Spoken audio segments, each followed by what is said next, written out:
से भारत लपड़ लपड़ तो मार ही रहा है, उधर से बलोच आर्मी जो है वो अभी लात मारना शुरू करेगी और बड़ी दिक्कत होगी। एलओसी पर हमारे सहयोगी राकेश पांडे मौजूद हैं, पुलकित मौजूद हैं, साहिल हमारे सहयोगी जो है वो जुड़े हुए हैं। एक बार उनके पास चलते हैं। साहिल, आप एलओसी के पास मौजूद हैं, क्या आपके पास जानकारी है?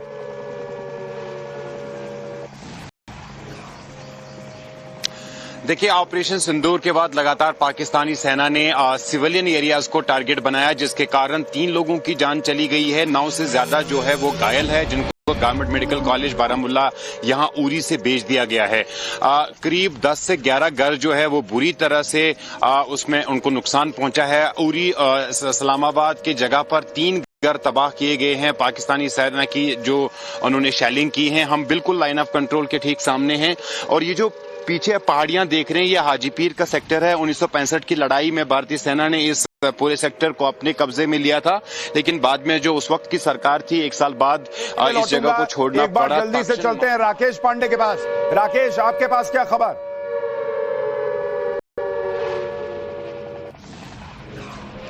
देखिए सुशांत जी, मैं आपको तस्वीरें दिखाता हूं। मैं उस जगह पर पहलगाम से आगे जो बैसरन की जो पहाड़ियां हैं, ये पूरा रास्ता जो ये चढ़ाई है, ये बैसरन तक सीधे चला जाता है। ये लंबे लंबे पेड़ और इन्हीं रास्तों से होकर संभवतः आतंकी पहुंचे हुए थे बैसरन की घाटी पर, उन्होंने अटैक किया था। और बार बार ये जो स्ट्राइक की चर्चा हो रही है, इसमें सबसे ज्यादा, और मेजर गौरव चुके आपके साथ हैं, मुजफ्फराबाद और बहावलपुर को जिस तरीके से टारगेट किया गया है, मुजफ्फराबाद को लेकर जिस तरीके से बार बार भारतीय एजेंसियों ने जो इनपुट दिया था कि किस तरीके से वहां से आतंकी लॉन्चिंग पैड वहां से एक्टिव थे, किस तरीके से मुंबई अटैक को लेकर जो प्लानिंग रची गई थी, मुजफ्फराबाद में लश्कर ने जो मंगल डैम जलाशय है वहां पर किस तरीके से ट्रेनिंग दी थी, उसके बाद आतंकी पहुंचे हुए थे। तो ये जख्म बहुत पुराना था मुजफ्फराबाद का, कई सारे ठिकाने थे, बार बार टारगेट पर थे, कोऑर्डिनेट्स उनके पहले से थे इंटेलिजेंस एजेंसियों के पास। और अब जबकि यह तय हुआ था कि हमें एक ठोस कार्रवाई करनी है, तो वो ठोस कार्रवाई की गई।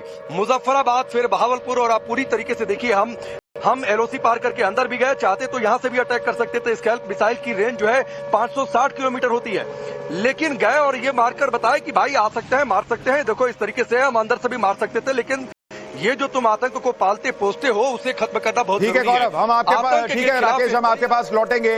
लगातार जानकारी हम अलग अलग हिस्सों से एलओसी के आपके लिए लेकर आ रहे हैं, ताकि आपको पता रहे कि क्या इस वक्त एलओसी पर चल रहा है। एक बार पुलकित के पास भी जल्दी से चलेंगे, क्योंकि पाकिस्तानी सेना में हड़कंप की भी खबर आ रही है। भारत के हमले से पाकिस्तानी सेना ने अपनी मूवमेंट बॉर्डर के पास बढ़ा दी है। मेजर गौरव आर्या, जो हम डिस्कस कर रहे हैं वहां बॉर्डर पर हो रहा है, एग्जैक्टली जो चीजें हम बता रहे हैं दर्शकों को, वही पाकिस्तान इस वक्त कर रहा है, पाकिस्तान में हो रहा है। सबसे पहले तस्वीर, सबसे पहले एनालिसिस और सबसे सटीक एनालिसिस हम आपके लिए लेकर आ रहे हैं। गौरव भाई, क्या ये संकेत है पाकिस्तान रिटेलिएट करेगा? पाकिस्तान को मैं चाहता हूं, मेरी दिली ख्वाहिश है करे रिटेलिएट, और बिल्कुल पाकिस्तान करेगा। इसलिए नहीं कि पाकिस्तान का खून खौल रहा है, इसलिए कि मुनीर को अपनी कुर्सी बचानी है, अपनी इज्जत, बची कुची फटी इज्जत उसको बचानी है, और पाकिस्तानी कौम को कुछ बताना है। देखो, मैं तुम्हारा सिपहसालार हूं और मैं अटैक करूंगा भारत पे, मैं काफिरों पे अटैक करूंगा, तो वो करेगा कुछ ना कुछ, और मैं यही चाहता हूं। मेरी प्रार्थना है ईश्वर से कि एक बार मुनीर अटैक कर दे, एक बार मुनीर अटैक कर दे, मजा आ जाएगा भाई। तो ये यानी हम ये, मुझे सवाल ये पूछना चाहिए था कि क्या ये कंफर्म है कि पाकिस्तान अपने पैर पे कुल्हाड़ी मारेगा? जी, यही चीज है। देखिए, अगर वो हमारे सैन्य ठिकानों पे, भारत ने जब ट्वीट करा और भारत ने जब दुनिया को यह बताया कि हमने पाकिस्तान पे हमला करा है, भारत ने 2-3 चीजें बताई। पहली चीज बताया कि हमने सिर्फ टेररिस्ट को टारगेट करा है।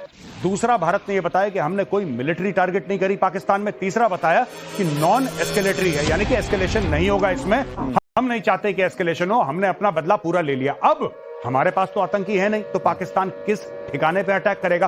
पाकिस्तान की मजबूरी है, या तो हमारे टैक्टिकल ऑब्लिक ऑपरेशनल हेडक्वार्टर्स पे अटैक करेगा, या किसी स्ट्रेटेजिक चीज पे, स्ट्रेटेजिक मतलब स्ट्रक्चर पे अटैक करेगा, किसी डैम पे अटैक करेगा, कुछ ना कुछ पाकिस्तान करेगा। और जब पाकिस्तान ऐसा करेगा तो भारत को फिर पूरा जस्टिफिकेशन मिल जाएगा, भारत को एक बहाना मिल जाएगा कि ठोको अगली मिसाइल, अगली ब्रह्मोस, यानी आसिम मुनीर के ऑफिस के अंदर। अभी तो करीब 40 मिनट बचे हैं, हम आपको नवभारत पर लाइव प्रेस कॉन्फ्रेंस दिखाएंगे, जिसमें आपको रात में हुए ऑपरेशन सिंदूर की हर डिटेल पता चलेगी। अभी तो आप जो तस्वीर देख रहे हैं वो 20% है बॉस।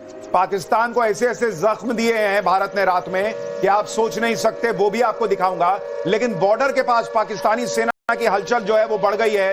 राजस्थान से लगी सीमा पर पाकिस्तान जो है वो हलचल कर रहा है। आपको इस पर एक रिपोर्ट दिखाता हूं। से भारत पाकिस्तान बॉर्डर पर सुखोई के जरिए नजर रखी जा रही है। और कैसे नजर रख रहे हैं आप तस्वीर के जरिए देखिए। जितने भी हमारे विमान हैं उन्हें अलर्ट मोड पे रखा गया है। हर जगह यही तस्वीर आपको भारत पाकिस्तान बॉर्डर पर नजर आएगी। उसकी वजह साफ है कि आसपास के इलाकों में नजर रखने, देखिए वो सामने सुखोई आपको जाता हुआ नजर आ जाएगा। ये तस्वीर है भारत पाकिस्तान बॉर्डर पर जैसलमेर के इलाके में सुखोई के जरिए इस बॉर्डर पर नजर रखी जा रही है। पाकिस्तान कब कौन सी हिमाकत कर बैठे उसे सबक सिखाने के लिए सुखोई लगातार बॉर्डर पर नजर बनाए हुए हैं। वीडियो जर्नलिस्ट मृत्युंजय के साथ पुलकित नागर, टाइम्स नाउ नव भारत। तो भारत ने न सिर्फ अटैक कर दिया है बल्कि भारत डिफेंस के लिए भी तैयार है। और पुलकित मैं आपके पास आऊंगा, लेकिन गौरव भाई उससे पहले ये सुखोई का राजस्थान के बॉर्डर पर उड़ना, इसका क्या मतलब है, ये क्या संकेत है? देखिए, इनके बेसिस हैं राजस्थान में सुखोई के, और सुखोई के अगर बेसिस उड़ रहे हैं ये कॉम्बैट एयर पेट्रोल। एक चीज गौरव भाई माफी के साथ रोक रहा हूं, एक चीज बस क्लियर कर दूं कि ये जो अभी आपने सुखोई की तस्वीरें देखी थी ये लाइव तस्वीरें नहीं थी, ये पहले की, थोड़ी देर पहले की तस्वीरें थी। हम कोई भी ऐसी जानकारी स्क्रीन पर नहीं दिखा रहे हैं जिससे सेना की मूवमेंट या सेना से जुड़ी हुई कोई जानकारी जो है वो बाहर जाए। ये थोड़ी देर पहले की तस्वीरें थी। समय कितने का है हम आपको नहीं बताएंगे, किसी को भी नहीं पता रहना चाहिए, लेकिन ये लाइव तस्वीरें नहीं थी, ये क्लियर कर दूं। गौरव भाई और सुशांत भाई आपने बहुत बढ़िया बात बोली। और जितने भी लोग हैं यहाँ पे जो इंस्टाग्राम पे हैं, ट्विटर पे हैं, आपको कुछ आने वाले दिनों में भारतीय सेना की मूवमेंट दिखाई देगी, चाहे वो हेलीकॉप्टर हो, चाहे वो एयरक्राफ्ट हो, चाहे वो टैंक हो, चाहे सैनिक हो, कुछ भी हो, आपको भारी मूवमेंट दिखाई दे सकती है। प्लीज भगवान के लिए हाथ जोड़ के मेरी विनती है, ऐसा नहीं कि आपने मोबाइल फोन से तस्वीर खींची और आपने अपलोड कर दी इंस्टाग्राम में लाइक्स के लिए। गौरव भाई एक और तस्वीर देखिए, पुलकित में आ रहा हूं आपके पास, लेकिन ये तस्वीर देखिए, पाकिस्तान का पूरा एयर स्पेस इस वक्त खाली हो गया है, पूरा एयर स्पेस खाली पड़ा हुआ है। आप देखिए सारे विमान जो हैं वो भारत से होके जा रहे हैं जी, वो दूसरे हिस्सों से होके जा रहे हैं, लेकिन पाकिस्तान की तरफ कोई नहीं जा रहा। क्या ये भी संकेत है कि अभी एक्शन बचा हुआ है और लोग पाकिस्तान से दूर चल रहे हैं? भाई साहब, अफगानिस्तान के ऊपर तक जहाज जा रहे हैं। बताइए, अफगानिस्तान के ऊपर, तालिबान कंट्रोल्ड अफगानिस्तान के ऊपर जहाज उड़ रहे हैं। पाकिस्तान, देखिए ये बातें पता थी, लुफ्थांसा है, स्विस एयर है और ब्रिटिश एयरवेज है। काफी लोगों ने बहुत पहले फैसला कर दिया था कि साहब पाकिस्तान का एयरफेयर ये पिछले 3-4 दिन से नहीं यूज कर रहे हैं, क्योंकि इनको भी था कि हाँ भारत मारेगा बहुत तेज। तो अब ये देखिए पूरा पाकिस्तान। लेकिन गौरव भाई ये भी आप देखिए कि ये दिखाता है कि लोगों का भारत में कॉन्फिडेंस है, वो भारत का एयर स्पेस यूज कर रहे हैं। बिल्कुल, उसमें किसी को दिक्कत नहीं लग रही। पाकिस्तान नहीं जा रहे कि भाई ये अभी और पिटेगा, ऐसा लग रहा है। नहीं, बिल्कुल। और पाकिस्तान को मैं एक मेरी रिक्वेस्ट है मोदी जी से, एनएसए साहब से, डिफेंस मिनिस्टर साहब से, 3 चीफ सीडीएस जो भी डिसीजन मेकर्स हैं आप लोग, आपका इस वक्त पैर पाकिस्तान की गर्दन पे यहां पर है और पाकिस्तान जमीन पे लेटा हुआ है। मेरी आपसे हाथ जोड़ के विनती है साहब, ये पैर मत हटाना, पैर मत हटाना। यही चीज हमने सर्जिकल स्ट्राइक्स करी तब यही गलती करी, बालाकोट में यही गलती करी। हमने सजा देके बोला कि ठीक है सजा, मर गया, मरे को क्या मारना, नहीं, मरे को तब तक इसको जिंदा करो, कब्र से निकालो, फिर मारो, और इसको मारते, ये रुकना नहीं चाहिए मामला। पैर नहीं हटाने का मतलब क्या है गौरव भाई? पैर नहीं हटाने का मतलब है कि आपने एक्सेलरेटर पे आपने पैर दे रखा है, जिस स्पीड से आप ऑपरेशन कर रहे हैं, आप ये मत सोचना कि आपने सजा दे दी। ये सिर्फ एक किश्त गई है सजा की, सजा उसको मिलनी चाहिए। पाकिस्तान गुनाह करे या ना करे, पाकिस्तान का वजूद ही ऐसा है कि उसको सजा मिलनी चाहिए। इनको ठोकते रहो, कुछ ना कुछ करते रहो पाकिस्तान के खिलाफ। कि देखिए मैं एक बात बताऊं सुशांत भाई, ये बात तय है कि खून बहेगा, सरहद के उस तरफ बहे या इस तरफ, ये हमारा फैसला रहेगा। आज हमने फैसला कर दिया कि सरहद के उस तरफ खून बहे।